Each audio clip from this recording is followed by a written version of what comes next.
Section 3 में हम दूसरे सर्कल के बारे में विस्तार से बात करेंगे, जो है आपका मनी माइंडसेट और ये कैसे आपके वित्तीय निर्णयों को प्रभावित करता है।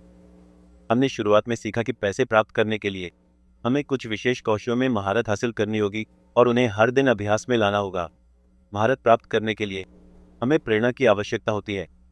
प्रेरणा प्राप्त करने और उसे बनाए रखने के लिए हमें सही मानसिकता की आवश्यकता होती है, और सही मानसिकता प्राप्त करने के लिए हमें एक सफल मास्टरमाइंड का निर्माण करना होगा।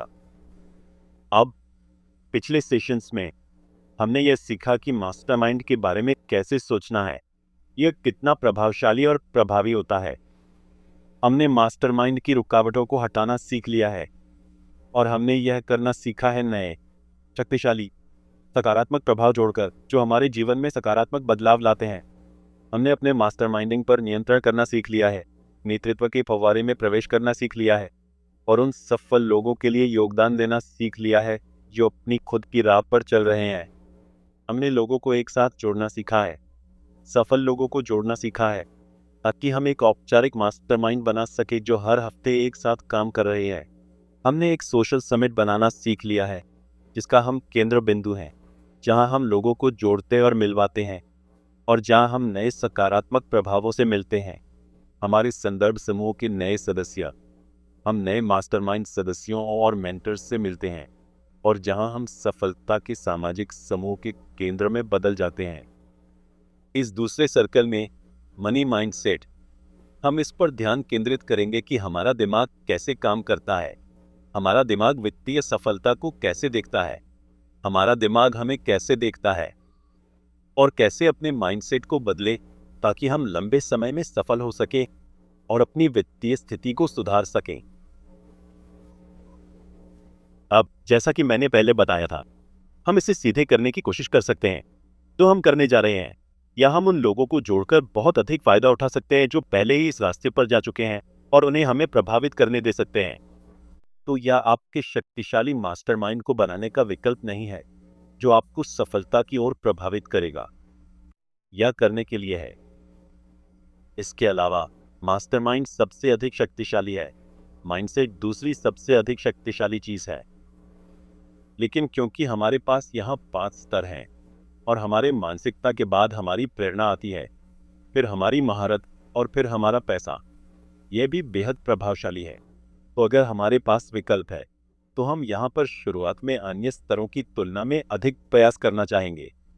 तो हम इसे इस तरह से सेट करते हैं, हम रुकावटें हटाते हैं और हमें सोचने का तरीका और दुनिया से निपटने का तरीका मिलता है जो वास्तव में हमारा समर्थन करेगा। तो पैसे की मानसिकता का सबसे पहला स्तर जिसके बारे में हम बात करने जा रहे हैं वह है आपकी अपनी पहचान।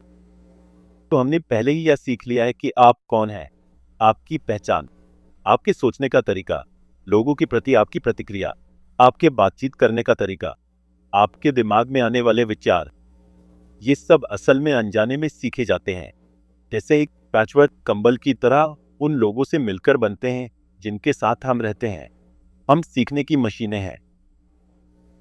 और विशेष रूप से जब हम युवा होते हैं, जब हम बच्चे होते हैं, तो हम हर एक दिन कई नए शब्द और अवधारणाएं सीख रहे होते हैं। आप देख सकते हैं कि एक बच्चा शारीरिक रूप से तेजी से बढ़ रहा है, जबकि उसका दिमाग भी उसके सिर के अंदर बढ़ रहा है। नए कनेक्शन बन रहे हैं, नई दिमागी कोशिकाएं बढ़ रही हैं, और यही वह समय है जब इनमें से बहुत सी चीजें पहली बार स्थापित होती हैं। तो एक सवाल जो हमने पहले उठाया था वो है, मैं कौन हूं? मैं कौन हूं? और यह वास्तव में अंतिम मानसिकता है। मैं कौन हूं? यह बहुत ही दिलचस्प सवाल है। तो मैं आपसे पूछता हूं, आप कौन हैं? अपने लिए आप अपने लिए कौन हैं? यह सवाल आपके अस्तित्व और पहचान के बारे में है। यह जानना महत्वपूर्ण है कि आप अपने आप को कैसे देखते हैं और समझते हैं। आप अपने बारे में क्या सोचते हैं? आप खुद को कैसे परिभाषित करते हैं? अगर मैं आपसे पूछूं, आप कौन हैं, तो आप क्या कहेंगे? अगर मैं कहूं, मुझे बुलेट पॉइंट्स में एक पेज लिखकर दो जो मुझे बताएं कि तुम कौन हो, और हर एक बुलेट पॉइंट का शुरुआत शब्द मैं से होना चाहिए। मैं एक पिता हूं, मैं एक उद्यमी हूं, मैं एक वयस्क हूँ। ये जो भी वाक्यांश हैं, आप क्या लिखेंगे? आप क्या कहेंगे? आप इन वाक्यांशों को कैसे व्यक्त करेंगे? अब यह आपको ऐसा लग सकता है कि ठीक है, ये आप जानते हैं, बस थोड़ा सा मानसिक व्यायाम है जो बहुत मूल्यवान नहीं लगता। लेकिन हम में से ज्यादातर ये नहीं देख सकते कि हम अपने बारे में क्या सोचते हैं। मैं इसे फिर से कहता हूं, हम में से अधिकांश लोग ये नहीं देख सकते कि हम अपने बारे में क्या सोचते हैं, कि हम कौन हैं, क्योंकि हम वही हैं।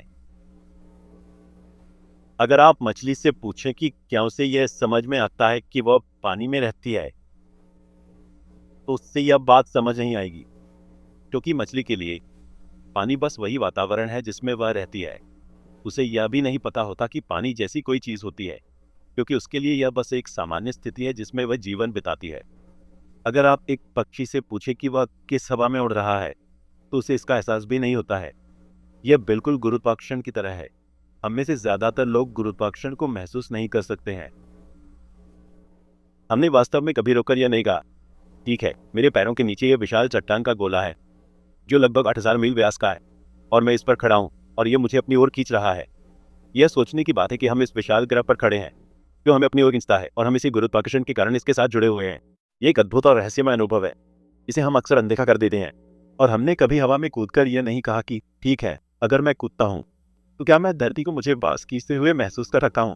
और क्योंकि हमारी प्रजाति ने गुरुत्वाकर्षण के वातावरण में विकास किया है, विशेष रूप से पृथ्वी के गुरुत्वाकर्षण में, हम इसके लिए अनुकूलित हो गए हैं। आप जानते हैं, अगर आप पौधों को अंतरिक्ष में ले जाते हैं और फिर उन्हें उगाने की कोशिश करते हैं, तो उनकी जड़ें और पत्तियां अजीब तरीके से बढ़ती हैं। उन्हें पता नहीं होता कि कैसे बढ़ना है, क्योंकि पौधे गुरुत्वाकर्षण के साथ खुद को संरेखित करते हैं। खैर, हम इंसान भी बहुत हद तक कुछ ऐसा ही रखते हैं जो गुरुत्वाकर्षण की तरह है और पानी की तरह भी है, जिसमें हम रहते हैं और अस्तित्व में है, और इसे हमारी पहचान कहा जाता है। यह वही है जो हम सोचते हैं कि हम वास्तव में हैं।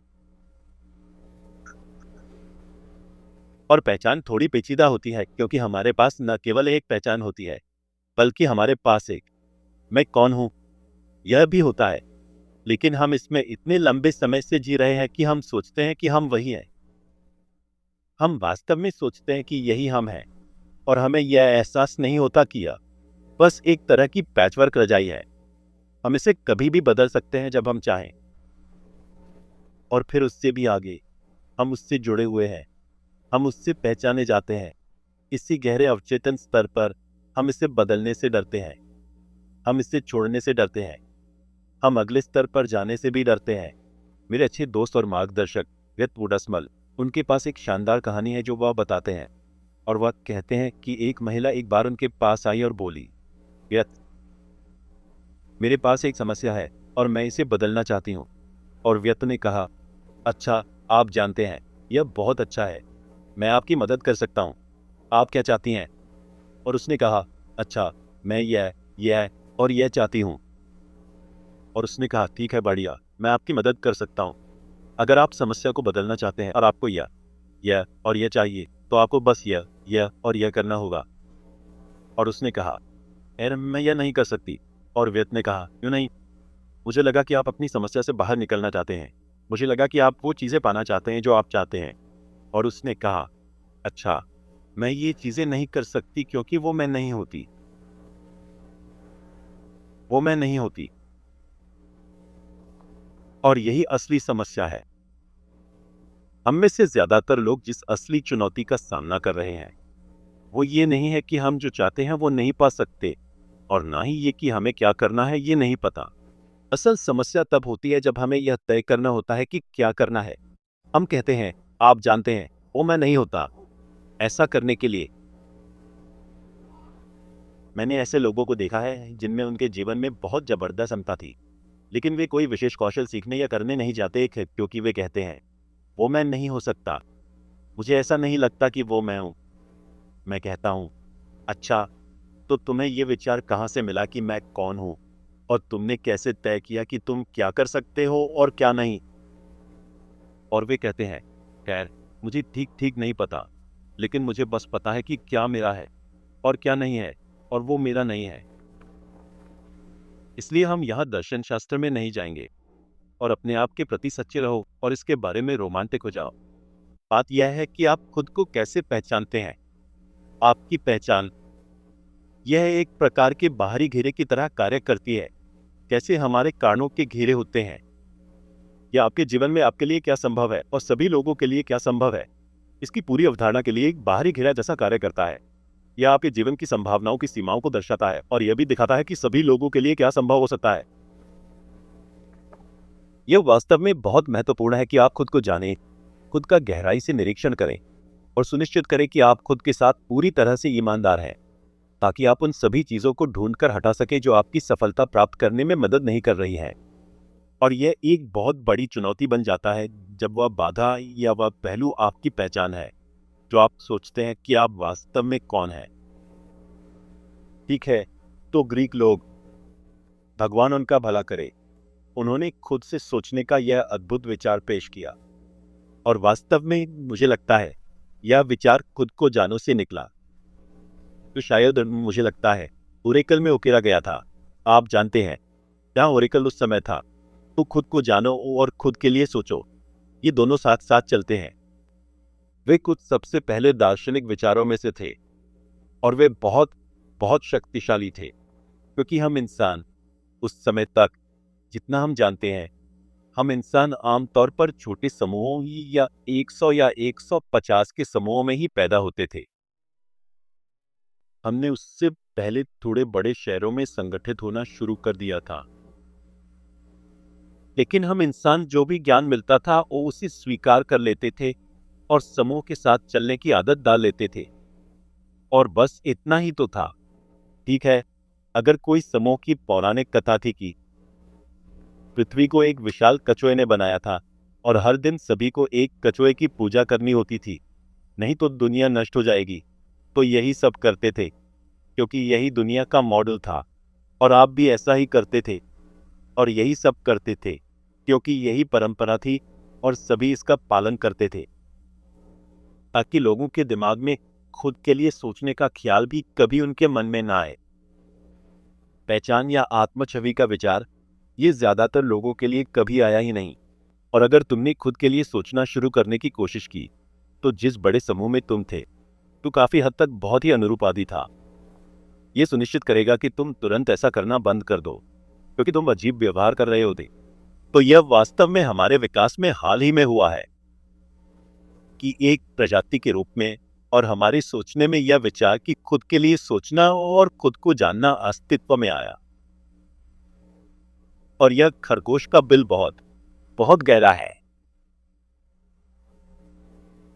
क्योंकि जब आप इस धागे को खींचते हैं कि आप कौन हैं, तो यही वह धागा है जहां से पूरा स्वेटर खुल जाता है। और मैं सीधे मुद्दे पर आता हूं। मैं आपको निचोड़कर बता देता हूं और पंचलाइन देता हूं। अगर आप सच में सफलता की ओर बढ़ना चाहते हैं, तो खुद से बार बार पूछते रहें, मैं कौन हूं और मैं क्या कर सकता हूं। जेड मकीना से आने वाला एक और संस्करण है जो मुझे वास्तव में बहुत पसंद है। वह है व्हाट इज मी। मैं कौन हूं और व्हाट इज मी। और इस सवाल को बार बार अपनी जिंदगी में बार बार दोहराते रहो, और आपको जो मिलेगा वो एक बाहरी घेरे की तरह काम करेगा, जो आपको आपके विकास के स्तरों के माध्यम से ऊपर खींचने में मदद करेगा। क्योंकि आप पाएंगे कि मैं कौन हूं और मुझ में क्या है। यह बदलता रहता है और यह समय के साथ बदलता रहता है। और जितना अधिक आप देखेंगे कि यह समय के साथ बदलता है, और जितना अधिक आप देखेंगे कि यह अधिक प्रभावी, कम घर्षण, अधिक उपयोगी आदि बनने के लिए विकसित हो रहा है, जितना अधिक आप बदलना चाहेंगे कि आप कौन हैं और आप खुद क्या हैं, उतना ही अधिक आप उसमें बदलाव जोड़ना चाहेंगे।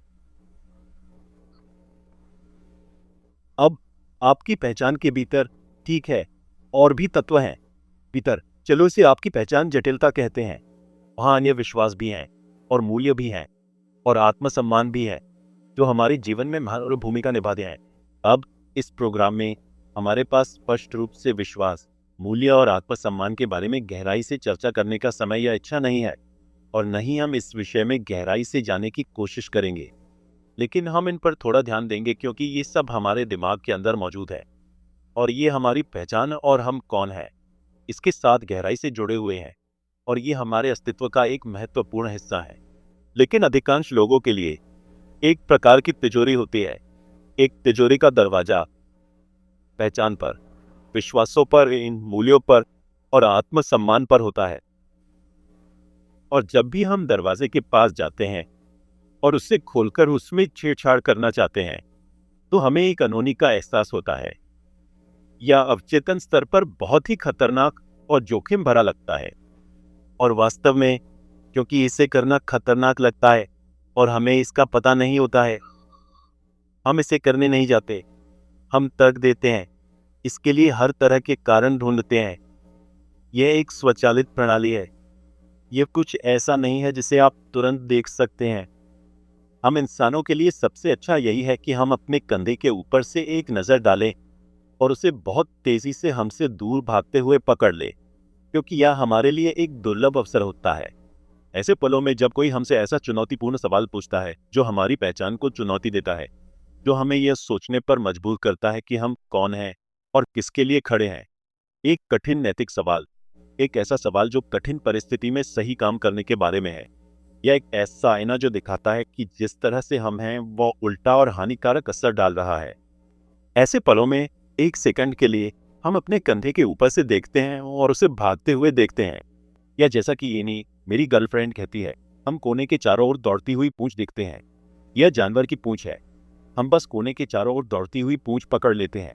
जितना हम खुद को यह विश्वास दिलाते हैं कि तिजोरी के दरवाजे के पास जाना, तिजोरी को खोलना और अंदर झांकना ठीक होगा, और यहां तक कि हम जो सोचते हैं कि हम कौन हैं, हमारे विश्वास, हमारे मूल्य, हमारी आत्मसम्मान में बदलाव करना ठीक होगा, यह एक ताकत के रूप में काम करना शुरू कर देता है जो हमें ऊपर की ओर ले जाती है और यह हमें नई ऊंचाइयों तक पहुंचने के लिए प्रेरित करता है। अब विशेष रूप से हम यहां जिस विषय पर चर्चा करना चाहते हैं वह है इस पैसे के मानसिकता प्रणाली से घर्षण को हटाने की प्रक्रिया को समझना और इसे कैसे सरल बनाया जा सकता है। और जो घर्षण पहचान के स्तर पर, विश्वास के स्तर पर, मूल्यों के स्तर पर और आत्मसम्मान के स्तर पर दिखाई देता है, यह आंतरिक घर्षण है। यह एक वैचारिक घर्षण है। यह विचारों का टकराव है। यह पुरानी प्रोग्रामिंग है। यह मानसिक रूप से चीजों पर प्रतिक्रिया देने का स्वचालित भार है।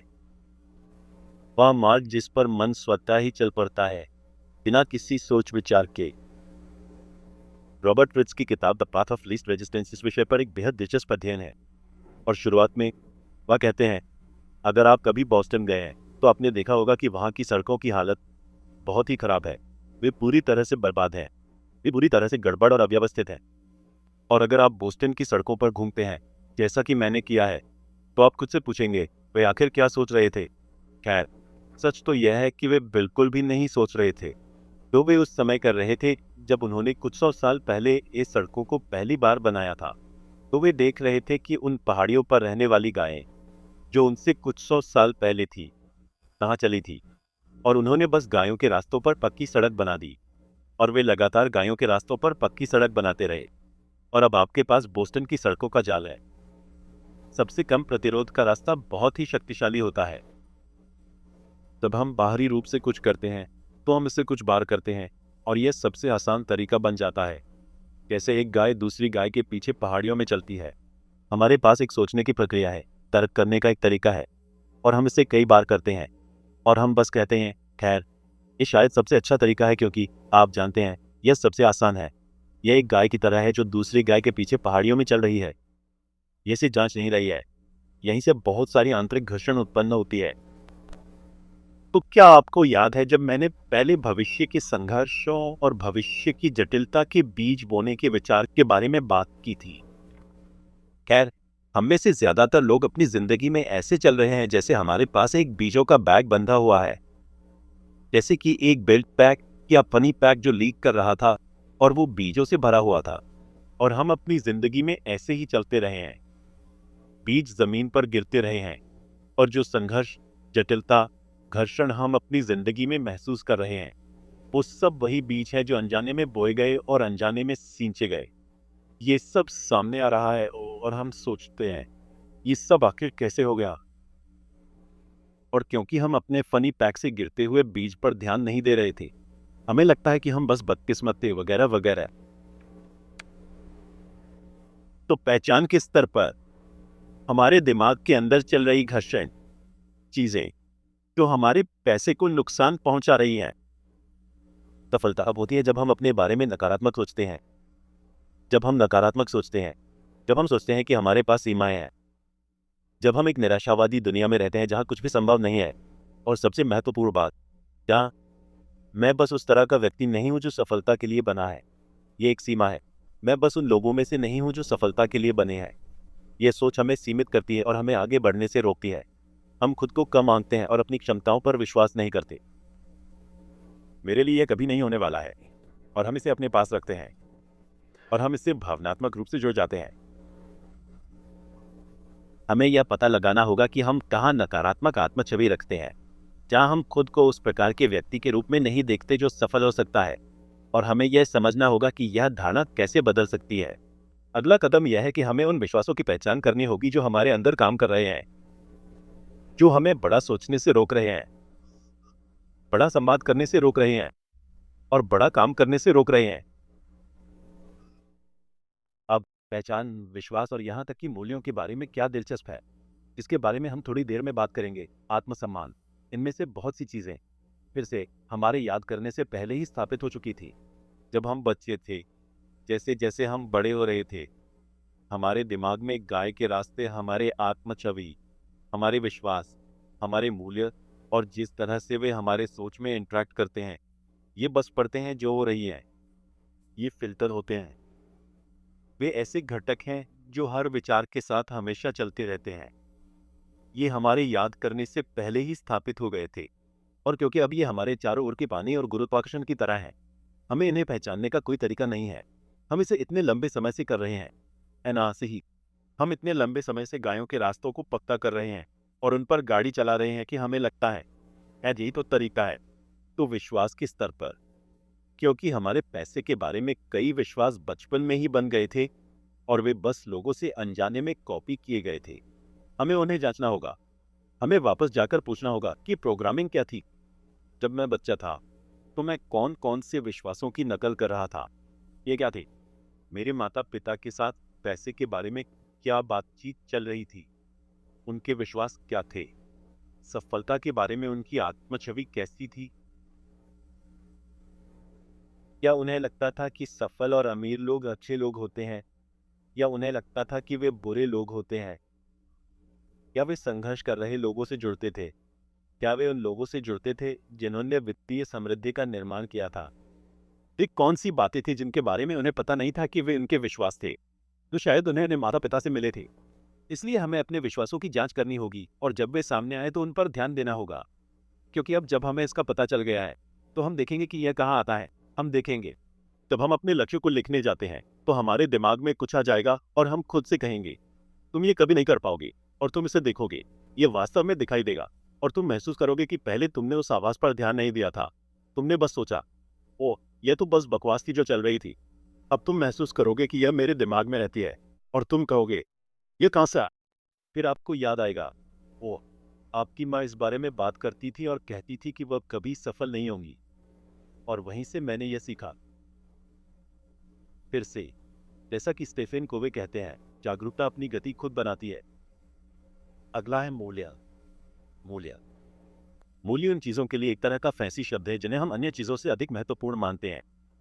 तो आपके जीवन में सबसे महत्वपूर्ण चीज क्या है? कुछ और कर सकते हैं, खैर मेरा परिवार मेरे जीवन में सबसे महत्वपूर्ण चीज है। कहो, ठीक है, आपके जीवन में दूसरी सबसे महत्वपूर्ण चीज क्या है? वे कह सकते हैं, खैर मेरी सेहत मेरे जीवन में सबसे महत्वपूर्ण चीज है। ठीक है, बढ़िया। तीसरी सबसे महत्वपूर्ण चीज क्या है? पैसा और आर्थिक सफलता। ठीक है, बढ़िया। हम सभी के पास मूल्य होते हैं और वे किसी न किसी प्रकार की पदानुक्रम में काम कर रहे होते हैं, चाहे हमें इसका एहसास हो या ना हो। और फिर से, जैसे कारणों के चक्र होते हैं, जैसे ये परतें जो एक ही समय में चल रही होती हैं, हमारे दिमाग में मौजूद कई सॉफ्टवेयर की तरह, हमारे मूल्य हर उस विचार को निर्धारित कर रहे हैं जो हमारे मन में आता है। हर बातचीत जो हम खुद से करते हैं, दूसरों से करते हैं, और हर निर्णय जो हम लेते हैं, और ज्यादातर लोगों के पास अवचेतन मूल्य होते हैं। और अगर आप उनसे पूछे कि उनके मूल्य क्या हैं, तो वे आपको सही उत्तर भी नहीं दे पाएंगे। लेकिन इस बातचीत का मुद्दा यह है कि ज्यादातर समय हमारे मूल्य उन चीजों से टकराते हैं जिन्हें हम हासिल करना चाहते हैं। हमारे मूल्य टकराते हैं तो हमें घर्षण मिलता है, हमें और अधिक घर्षण मिलता है, हमें अक्षमता मिलती है। तो उदाहरण के लिए, अभी आप इस प्रोग्राम से गुजर रहे हैं क्योंकि जाहिर है कि आपके लिए अपने जीवन में वित्तीय और पैसे की सफलता बनाना अत्यधिक महत्वपूर्ण है। अगर मैं आपसे पूछूं कि पैसे और वित्तीय सफलता बनाने की प्राथमिकता स्तर क्या है, आप कह सकते हैं, खैर, ये मेरे लिए अभी सबसे महत्वपूर्ण चीज है। और फिर मैं कहूंगा, ठीक है, बढ़िया, तो यह सबसे महत्वपूर्ण चीज है। अब मैं चाहता हूं कि आप एक सूची बनाएं कि आप अपना समय कहां और कैसे बिताते हैं। आप हर हफ्ते किन चीजों में घंटों बिताते हैं जब आप जाग रहे होते हैं, और आप इन सभी अलग अलग चीजों की एक सूची बनाएंगे, और फिर आप इसे जोड़ेंगे और मैं कहूंगा, ठीक है, बढ़िया, तो आप सबसे ज्यादा समय कहां बिता रहे हैं, अभी आप सबसे ज्यादा समय कहां निवेश कर रहे हैं। और आप कह सकते हैं कि खैर, मैं अपने काम पर सबसे ज्यादा समय बिताता हूं। मैं कहता हूं, ठीक है, बढ़िया, आप दूसरा सबसे ज्यादा समय कहां बिताते हैं। और आप कह सकते हैं, मैं दूसरा सबसे ज्यादा समय टेलीविजन देखने में बिताता हूं। मैं कहता हूं, ठीक है, तो आप तीसरा सबसे ज्यादा समय कहां बिताते हैं। इंटरनेट पर, ईमेल चेक करने और सोशल मीडिया वेबसाइट्स पर जाने में। बात यह है कि जब भी आप ये एक्सरसाइज किसी के साथ करते हैं, तो आप उनसे पूछें वो कौन सी चीज़ है जो वो सबसे ज़्यादा चाहते हैं। उनकी सबसे बड़ी प्राथमिकता क्या है, वो बता देंगे। और फिर अगर आप उनसे पूछें कि वे अभी अपना समय कैसे निवेश कर रहे हैं, तो आप पाएंगे कि जो चीज़ उनकी सबसे बड़ी प्राथमिकता है, वह आमतौर पर सूची में काफ़ी नीचे होती है। उसे ज़्यादा समय नहीं मिल रहा है, वो ज़्यादा ध्यान नहीं मिल रहा है। तो जब आपके मूल्य गड़बड़ हो जाते हैं, जब आपके अंदर यह टकराव होता है कि आप क्या चाहते हैं और आप अपनी ज़िंदगी कैसे जी रहे हैं, तो यह अंदरूनी घर्षण पैदा करता है क्योंकि वे हमेशा एक दूसरे से टकराते रहते हैं। अब यहाँ राज यह है कि हम वास्तव में अपने मूल्यों को समायोजित कर सकते हैं, और हम अभी ऐसा नहीं करने जा रहे हैं। हम इसे अगले सेक्शन में करेंगे। लेकिन हम अपने मूल्यों, मान्यताओं और पहचान को समायोजित कर सकते हैं, लेकिन हम उन्हें बदल सकते हैं। और यहाँ विशेष रूप से मैं आपको बताना चाहता हूँ कि यह ठीक है। अभी अगर परिवार आपकी सबसे बड़ी प्राथमिकता है तो कोई बात नहीं, क्योंकि आप अपना ज्यादातर समय परिवार को दे रहे हैं। लेकिन आपको एहसास होता है कि आगे चलकर अगर आप वित्तीय सफलता हासिल नहीं करते हैं, तो आपका परिवार कई तरीकों से परेशान होगा। कुछ वर्षों के लिए आर्थिक सफलता को सबसे बड़ी प्राथमिकता बनाना समझदारी हो सकती है, और परिवार को दूसरे नंबर पर रखना लंबे समय में परिवार पहले नंबर पर आ सकता है। अब जाहिर है, मैं ये नहीं कह रहा हूं कि आप अपने घर में एक वेदी बनाएं जिस पर $1 का बिल हो और हर दिन उसकी पूजा शुरू कर दें। और मैं ये नहीं कह रहा हूं कि अगर आप अपने वित्तीय मामलों को ठीक करने में बहुत समय लगा रहे हैं और आपके परिवार में कोई आपात स्थिति आ जाती है या कोई ज़रूरत आ जाती है, तो आप उस पर ध्यान नहीं देना चाहते। लेकिन मैं जो कह रहा हूं वो ये है कि ज़िंदगी में कभी कभी हमें अपने मूल्यों को जानबूझकर बदलना पड़ता है, और हमें इसे तब तक करना पड़ता है जब तक हम उस क्षेत्र को संभाल नहीं लेते। और फिर जब हम उस क्षेत्र को संभाल लेंगे, तो हम अगले स्तर पर जा सकते हैं, और फिर हम वह असली सफलता बना सकते हैं जो हम चाहते हैं। अधिकतर लोग कभी अपनी शारीरिक सेहत को लेकर यह नहीं कहते कि यह मेरा अगले साल के लिए प्राथमिकता होगी और मैं इसे पूरी तरह से सही कर लूंगा।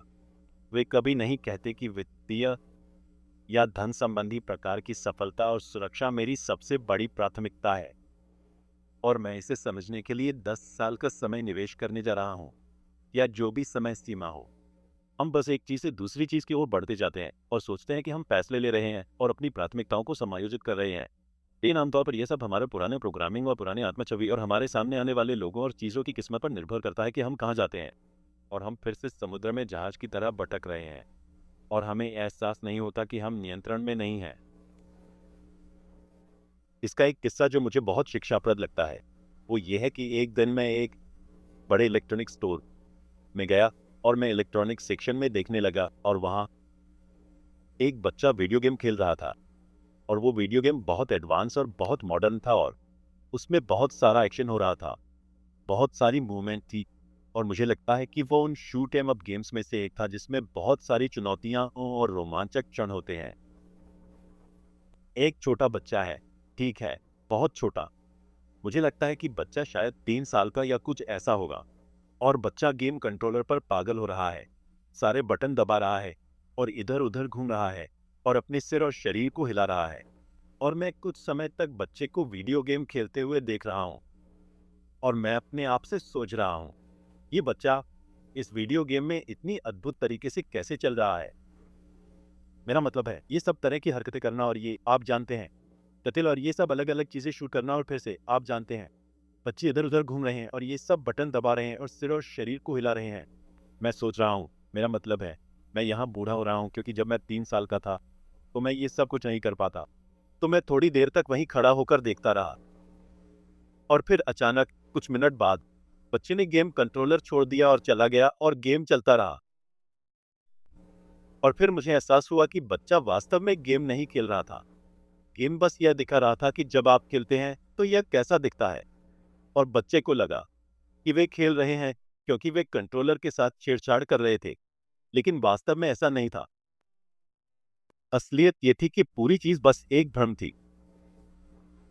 दुर्भाग्य से हम में से ज्यादातर लोग उन वीडियो गेम्स में जी रहे हैं जहां हम बटन दबा रहे हैं और हमारे आसपास चीजें हो रही हैं और हमें लगता है कि हमारे पास वीडियो गेम कंट्रोलर है, लेकिन वास्तव में हमारे पास वह नहीं है।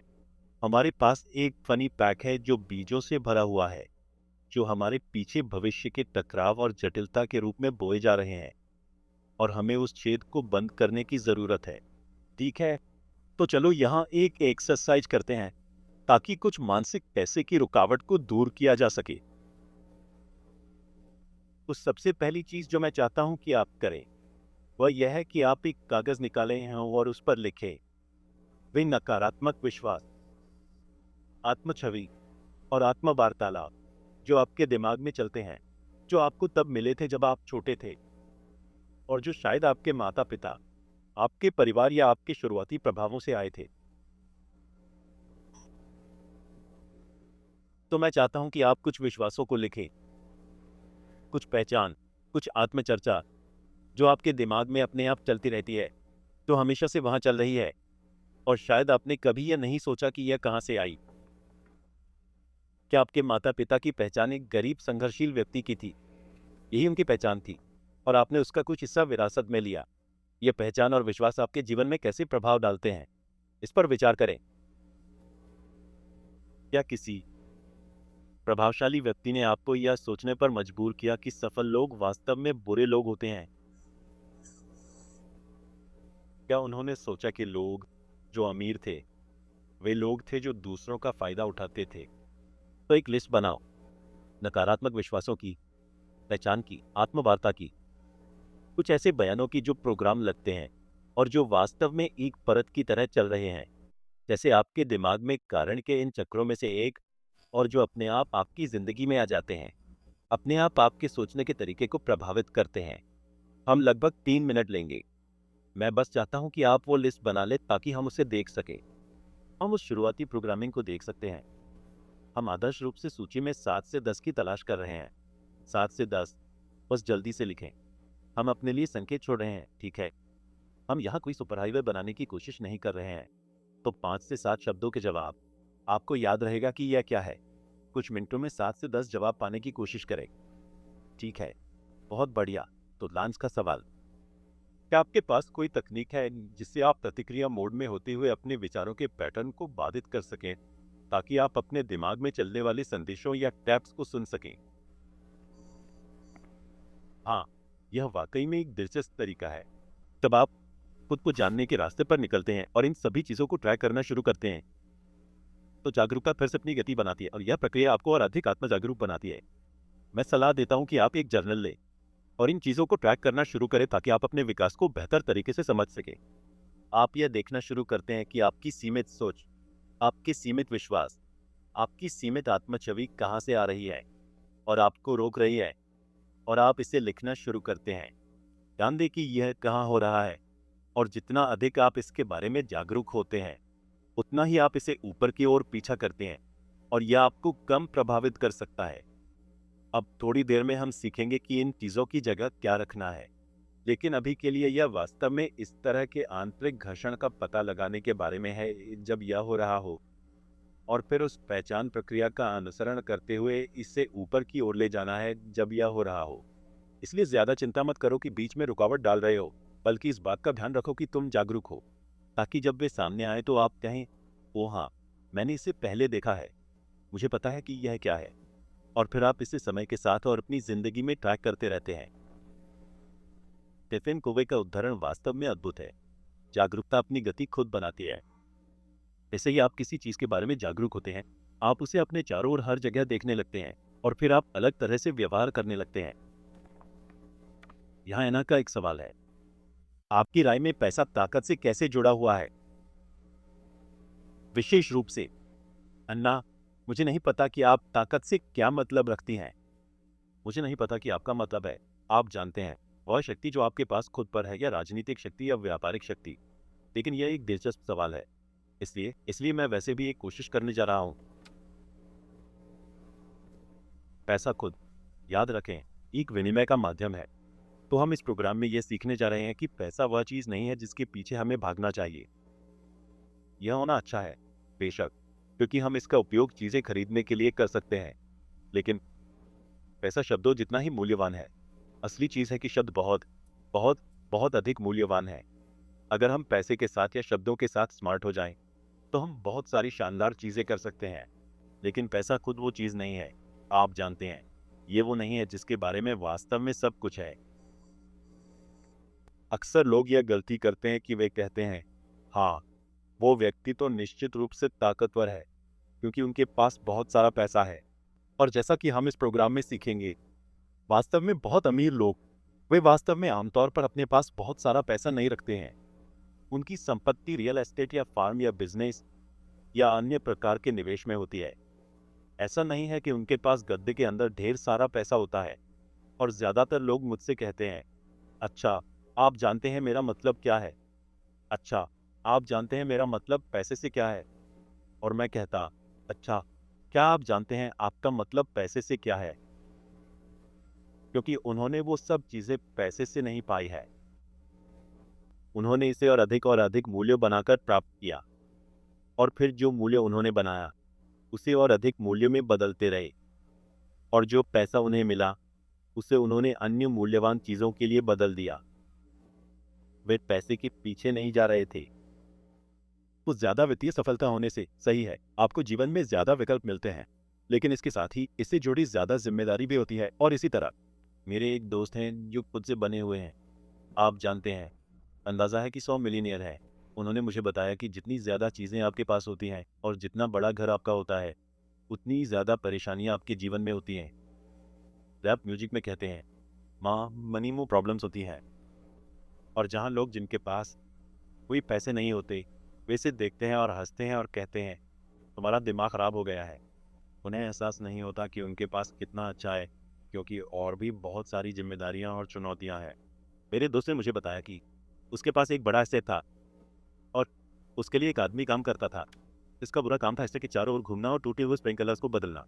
वो आदमी पूरे दिन एस्टेट के चारों ओर घूमता रहता था, ये सुनिश्चित करने के लिए कि हर स्प्रिंकलर सही तरीके से काम कर रहा है, और अगर कोई स्प्रिंकलर टूट जाता था तो उसे तुरंत। वो पूरा काम था क्योंकि संपत्ति इतनी बड़ी थी कि उसके सजीले और विस्तृत बगीचों में हमेशा स्प्रिंकलर टूटते रहते थे।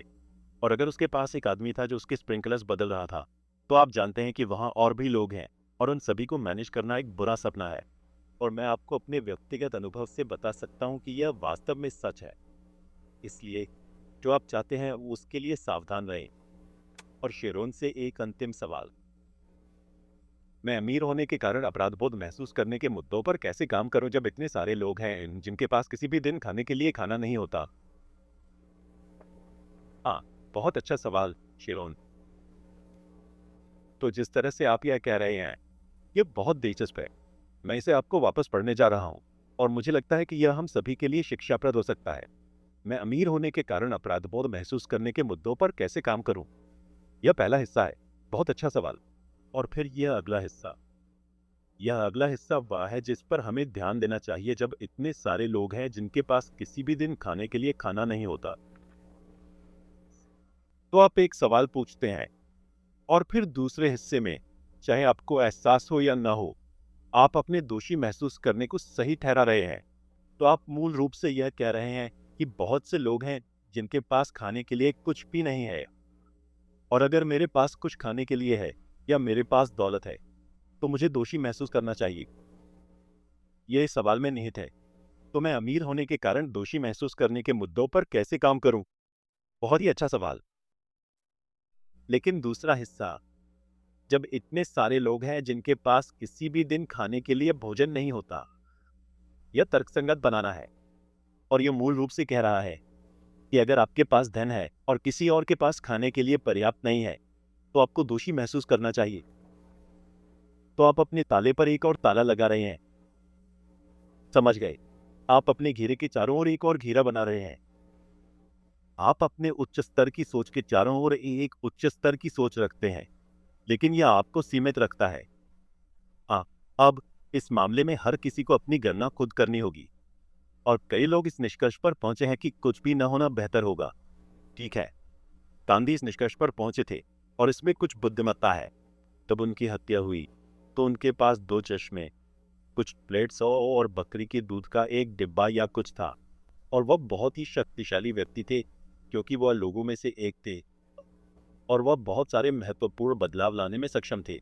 अब अगर आपके पास उनकी तरह व्यक्तित्व की ताकत, बुद्धिमत्ता और आध्यात्मिक जागरूकता है तो यह बढ़िया है, आगे बढ़ें।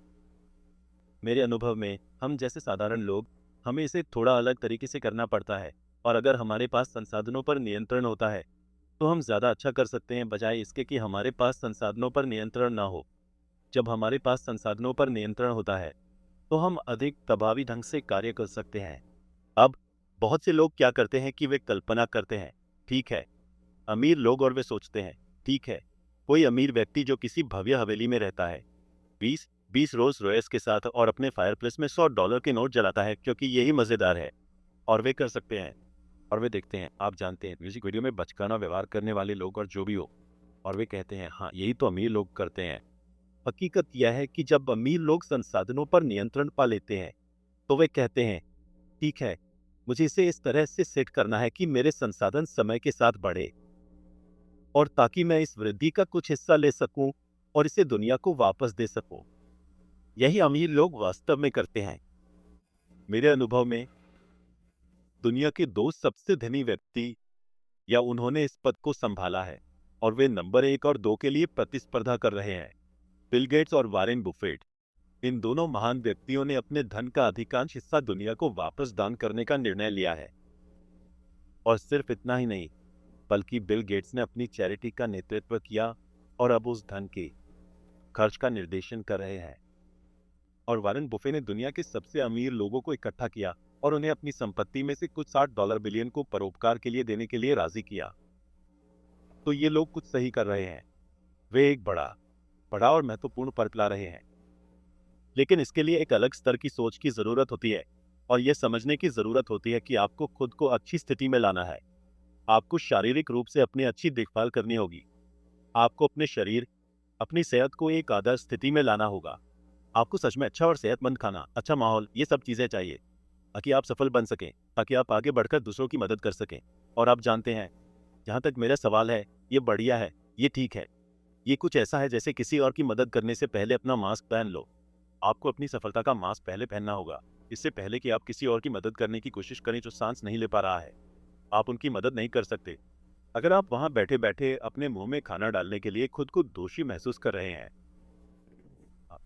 तो आप कभी भी बड़े पैमाने पर मूल्य बनाने में सक्षम नहीं होंगे। तो यह मेरा इस पर नजरिया है, और मुझे लगता है कि हमें थोड़ा दूर से देखना होगा, और मुझे लगता है कि हमें यह देखना होगा कि कभी कभी हमारे अपने नकारात्मक सोच के लिए जो तर्क होता है वह सिस्टम में ही जुड़ा होता है, और हमें अब ऐसा नहीं रहना है। तो इस मानसिक पैसे की रुकावट को हटाने का तरीका है कि बस इसे जांचें, इसे नोटिस करें, इसके बारे में जागरूकता रखें, और यह खुद को खोलना शुरू कर देगा। जब आप इससे देखें तो इसे लिखना शुरू कर दें। यह एक अत्यंत शक्तिशाली अभ्यास है जो हमारे मन की इन छिपी हुई संरचनाओं को भंग करने में मदद करता है। अगले सेक्शन में हम बात करेंगे और सीखेंगे कि कैसे अपने पैसे की सोच को बनाएं और कुछ नए ढांचे तैयार करें जिन पर आप सफलता की नींव रख सकें और उसे बढ़ा सकें।